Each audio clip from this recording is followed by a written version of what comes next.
Alex, I spent most of my life thinking wood carving was just something retired sailors did on park benches to pass the time. I figured if you weren't making a three-masted schooner inside a bottle, you weren't really carving. Well, considering the amount of cedar shavings I saw on your floor this morning, you've clearly moved past the old man on a bench phase. Or you're just getting a head start on retirement. It's a slippery slope, I'll give you that. But there's something about it that's different from our usual furniture builds. When we're over at the table saw, everything is about 90-degree angles and mechanical precision.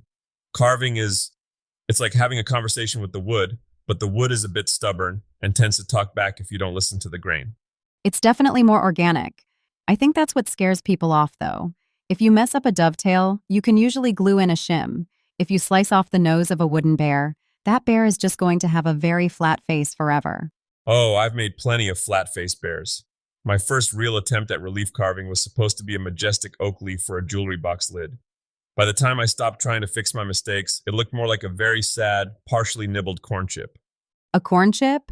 That's high art, Tiger. But seriously, today we're diving deep into this. We're looking at how to actually start without losing a finger or your mind. We're talking tool selection, the different styles of carving, and how to not end up with a pile of corn chips.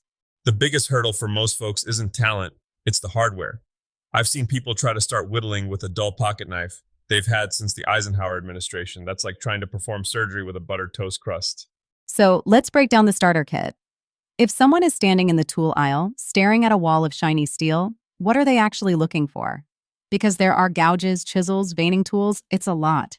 If you're just dipping your toes in, you don't need 100 tools. A solid foundation set, something with about 12 pieces, will cover 90% of what you'll ever want to do. You want a couple of straight chisels, some various sweeps of gouges, and a V-tool for those crisp lines.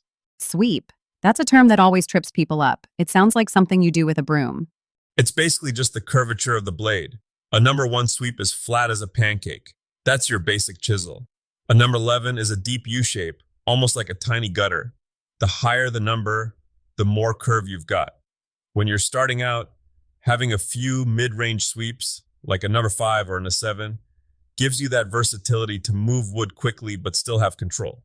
And I noticed you didn't mention the budget special set from the big box store. Look, I'm all for saving a buck, but cheap carving tools are a trap. They usually come about as sharp as a popsicle stick, and the steel is so soft it won't hold an edge long enough for you to finish a single leaf. If the tool is fighting you, you're going to use more force.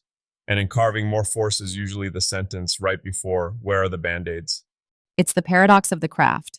The sharper the blade, the safer the carver. Exactly. You want it to slice through the fibers like it's going through cold butter. I remember early on, I was trying to gouge out a bowl with a tool I thought was sharp. I was leaning into it with my whole shoulder, and the blade hit a knot, skated right off, and buried itself half an inch into my workbench. If my hand had been in the way, I'd be known as Nine-Finger Tiger. That's a vivid image. Speaking of hands in the way, let's talk technique. There are different flavors of carving, right? It's not just whittling a stick. Right, you've got whittling, which is usually just you, a knife, and a handheld piece of wood. Then you have relief carving, where you're creating a 3D image on a flat board. Think of it like a picture popping out of the wood.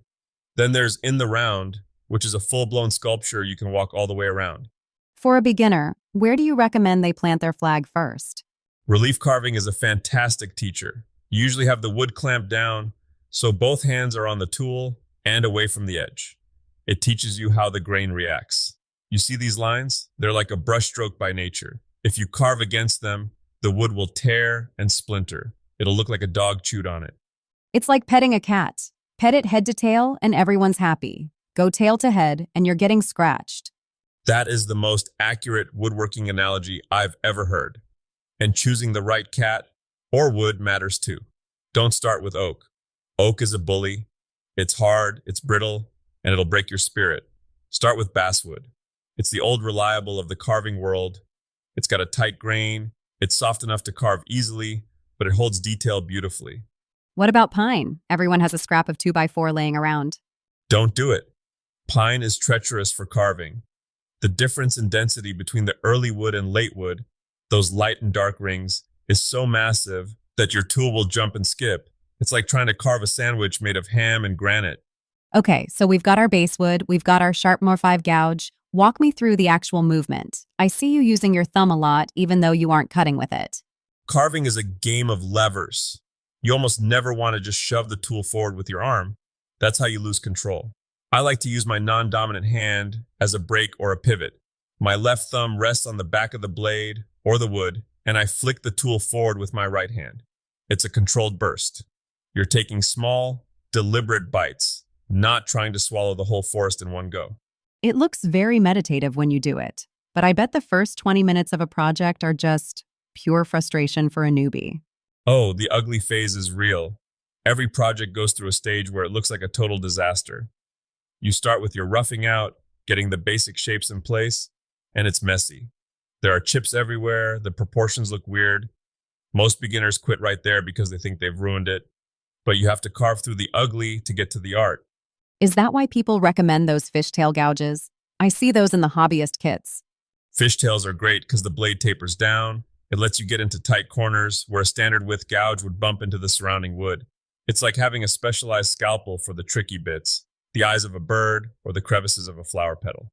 You mentioned something earlier about people having different opinions in the carving world. What's the biggest debate you've run into? Oh, ask 3 carvers how to sharpen a tool and you'll get 5 different answers and at least one heated argument. Some guys swear by Arkansas stones. Others won't touch anything but diamond plates. But the real holy war is whether to use a mallet or just your hands. I'm guessing you're a by-hand guy for the fine stuff? Mostly. If I'm removing a lot of waste, say I'm carving a large bowl out of a cherry log, I'll break out the mallet. It saves your wrists. But for the detail work, I want to feel the wood. I want to feel that moment the grain changes so I can adjust my angle. Using a mallet is like shouting, hand pushing is like a whisper. Both have their place. I love that you can still see the tool marks on this. It doesn't look like it came out of a plastic mold. That's the soul of it. A lot of beginners think they need to sand everything until it's as smooth as a billiard ball. But in the carving world, found surfaces, where the finish comes straight off the edge of a sharp blade, is the gold standard. It shows that you were there. It shows the intent behind every stroke. So if someone is listening to this in their garage right now and they've got a block of wood and a knife, what's the one thing they should do in the next 5 minutes to actually get better? Stop trying to make a masterpiece. Just take a scrap piece of wood and try to carve the same shape 10 times, 10 little pyramids, 10 little grooves. Get your hands used to the resistance. It's muscle memory, just like playing an instrument. You don't start with Mozart, you start with scales. And maybe don't start with the family heirloom mahogany table as your workbench. Definitely not. My first carving bench was an old stump in the backyard. To be honest, I still miss that stump sometimes. It didn't mind if I slipped and caught it with the chisel. It's amazing how much focus it takes. You don't really think about your taxes or your grocery list when you're 3 inches away from a razor-sharp piece of steel. That's the secret benefit. It's the only time my brain actually shuts up. It's just me, the steel, and the wood. And if I do it right, I get a spoon out of the deal. If I do it wrong, I get some really expensive kindling. Either way, the time wasn't wasted. I think that's the perfect place to leave it. Whether it's a majestic eagle or a very fancy corn chip, just get some wood and start moving some chips. Just keep your tools sharp and your fingers behind the edge. The rest of it, the wood will teach you if you're patient enough to listen.